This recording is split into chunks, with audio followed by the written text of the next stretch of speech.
পুরো টুর্নামেন্টে আর্জেন্টিনা একটা কমন কৌশল নিয়েই ফাইনাল পর্যন্ত এসেছে, যেটা পারফেক্ট ডিসপ্লে ওয়াজ সেমিফাইনাল ম্যাচটা। আর ডার্টি ফুটবল, এই যে শব্দটা বললাম, সাউথ আমেরিকান যে ফুটবলে যে ডার্টি ফুটবল কৌশলটা, সেটা সবচেয়ে কম অ্যাপ্লাই করে এই আর্জেন্টিনা ব্রাজিলই। তার মধ্যে ব্রাজিল আরও একটু কম ক্লিনিক্যাল ফুটবল খেলার চেষ্টা করে। সম্ভবত আর্জেন্টিনা সেই ডার্টি ফুটবলেই ধরা খেলো। সালামু আলাইকুম, আশা করি যে যেখানে আছেন সুস্থ আছেন।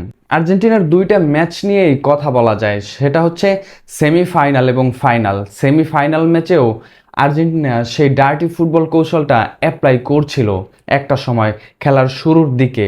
এরপরে ধীরে ধীরে আর্জেন্টিনা তাদের ক্লিনিক্যাল ফুটবলটা খেলার চেষ্টা করে এবং সেই ক্লিনিক্যাল ফুটবলের যেই চেষ্টাটা, সেই চেষ্টাই তারা একটা সময় বের হয়ে দারুণ একটা পারফর্ম, দারুণ কামব্যাক, সব কিছুই পরিপূর্ণ এবং যোগ্য দল হিসেবেই যেই মুহূর্তে ইংল্যান্ড নিজেদেরকে গুটিয়ে নেয়, ঠিক সেই মুহূর্তে খোলস থেকে বের হয়ে চমৎকার পারফরমেন্স করে যোগ্য দল হিসেবেই ফাইনালে পা রাখে আর্জেন্টিনা।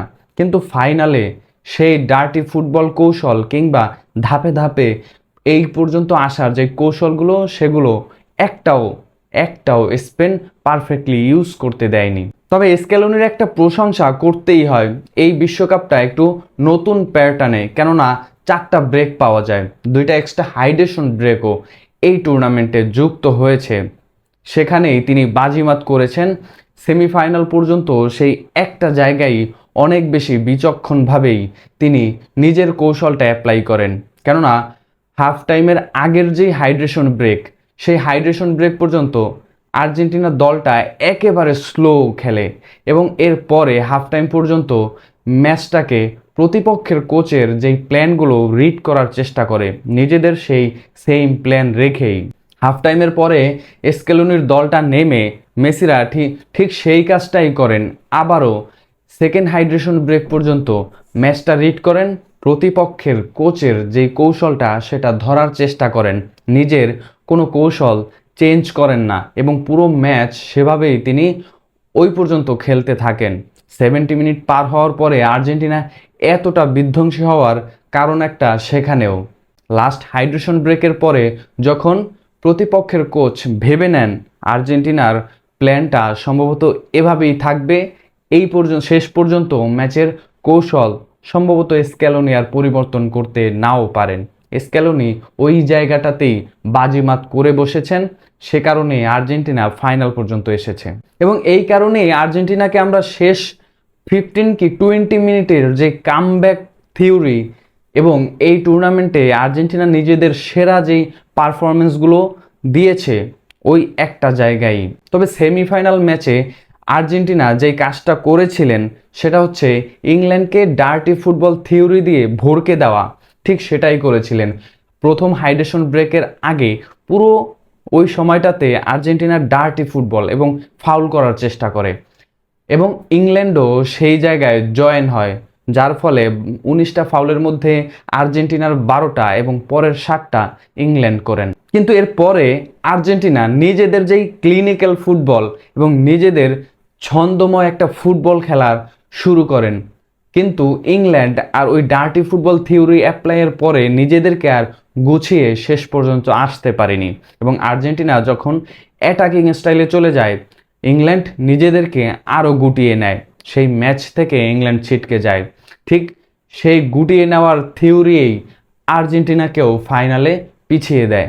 এই বিশ্বকাপে স্পেন সবচেয়ে ক্লিনিক্যাল টিম এবং সেখানেই বিশেষ করে ফ্রান্সকে আটকে দিবে অনেকেই ভাবছিলেন, কিন্তু আদৌ আটকাতে পারবে কিনা সেটা সবাই নিশ্চিন্তে বলতে পারেনি এখন পর্যন্ত। কিন্তু সেই ফ্রান্সকেই স্পেন আটকে দিয়েছিল। বিশেষ করে ফ্রান্সের লং বল যেই থিওরিগুলো, সেই থিওরিগুলো পারফেক্টলি নিখুঁতভাবে কুকুরেয়ারা চমৎকারভাবে সেই লং পাসগুলো আটকে দেয় এবং যার ফলে এমবাপ্পে, মাইকেল ওলিসেরা ওই ম্যাচে নিষ্ক্রিয় হয়ে যায় এবং এই ম্যাচে ঠিক সেই কাজটাই করেছে।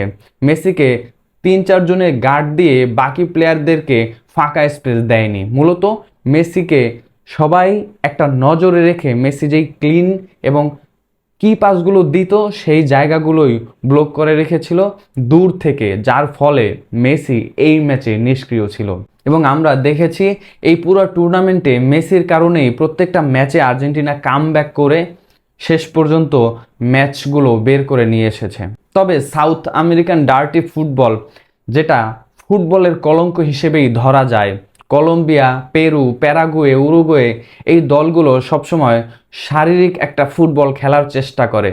খেলার শেষ হওয়ার পরেও, শেষ বাঁশি বাজার পরেও পারাদেস যে কাজটা করেছে সেটা ফুটবলের একটা কলঙ্ক হিসেবেই আজীবন থেকে যাবে। একটা ডিফেন্ডিং চ্যাম্পিয়ন দল, এবারও তারা ফাইনাল খেলছে, সেই জায়গায় এরকমের ডিসপ্লে, ম্যাচের টেম্পো ধরে না রাখা, নিজেদের টেম্পারমেন্টটা ধরে না রাখা, এগুলো একটা চ্যাম্পিয়ন দলের কাছ থেকে কোনোভাবেই আশা করা যায় না। সম্ভবত মেসি বিদায়ের পরে আর্জেন্টিনার দলটা অনেকটা উরুগুয়ের মতো হারিয়েও যেতে পারে, কেননা এই যে শারীরিক ফুটবলটা, ডার্টি ফুটবল থিওরি, আসলে আর্জেন্টিনা, ব্রাজিল বাদে কোনো দল এগুলো অ্যাপ্লাই করে, প্যারাগুয়ে, উরুগুয়ে, কলম্বিয়া, পেরু, একটা দলও কিন্তু সফল ফুটবল উপহার দিতে পারেনি। আপনার কি মনে হয় আর্জেন্টিনার ওই dirty football theory plus last hydration ব্রেকের থিওরি স্পেন কি পুরোপুরি ধরে ফেলেছে কিনা এই ম্যাচে, এবং স্পেন ক্লিনিক্যাল পারফরমেন্স দিয়েই চ্যাম্পিয়ন হয়ে যায়? লামিন ইয়ামাল যেই কথাগুলো বলেছিলেন সেইগুলো অক্ষরে অক্ষরে পরিপূর্ণ করেছেন তিনি। আপনার মূল্যবান মন্তব্য অবশ্যই কমেন্ট বক্সে জানাবেন।